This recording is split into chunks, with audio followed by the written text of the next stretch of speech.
attributes. Yes.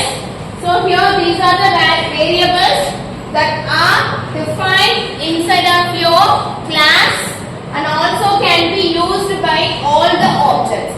So attributes are normally defined inside of your class. Already soliyaachu. So normally your attributes are defined inside of your class.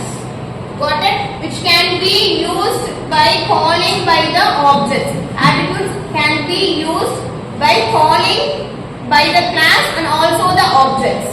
Yes?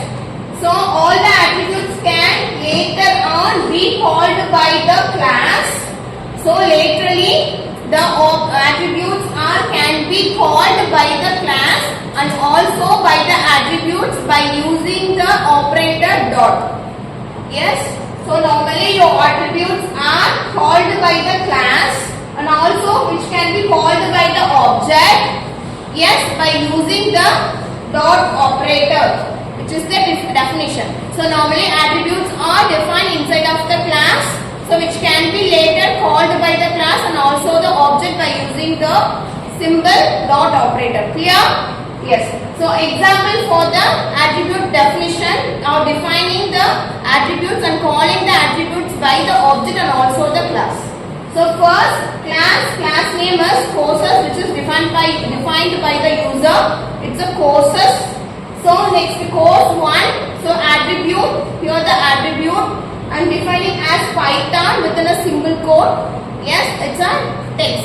So within a single quote I'm defining here. So next course 2 is a C++, course 3 is a Java. So these are the attributes. I'm defining the values for the attributes. Yes, clear? So next I'm printing the values. First I'm defining the course name. Yes, class name followed by dot operator, then course 1. I'm just calling that.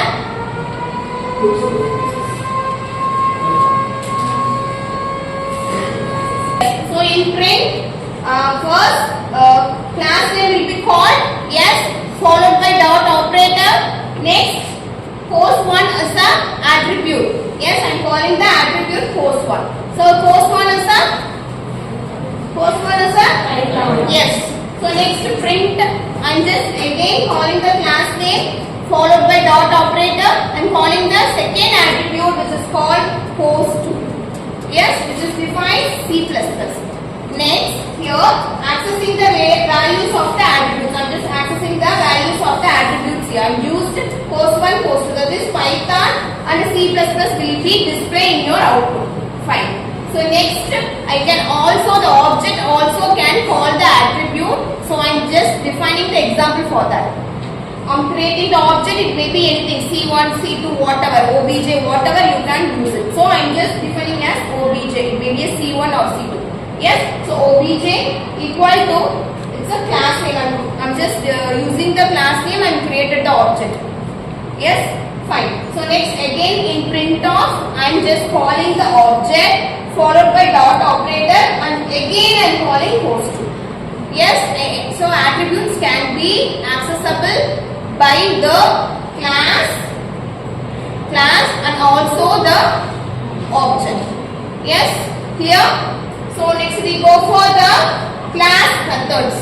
So once the attributes created, we can create the methods or functions. Yes.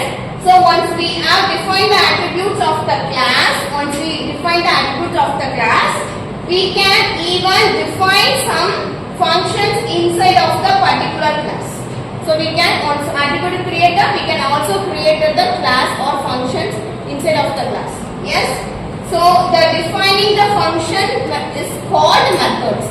So when we are defining the particular functions inside of the class, which is called method. The word is method. Yes. So example, class followed by class name and just given scalar, maybe any name. So next name, it's an attribute. I am defining the attribute as Python. Fine, clear. Next, by the word, I am defining the method. I am defining the function. Yes. So I am using def. I am defining the function name can be a user defined name. Yes, I am just given post digit of Yes, post-digit of self. It's a already defined name. When we are calling the attribute, particular attribute inside of the class, inside of the function or method, we have to use the keyword self. Got it? Whenever inside of the function I am just calling the attributes, particular attributes, I have to use the keyword self. Yes, it's already defined the word. So, I am defining function name. Yes, I am creating function name. Inside of the function name, I am just calling the attribute name. So, self comma name followed by colon. Again, self dot name equal to name, which means the output will be Python. So, this is the syntax for accessing the attributes inside of your function. Yes.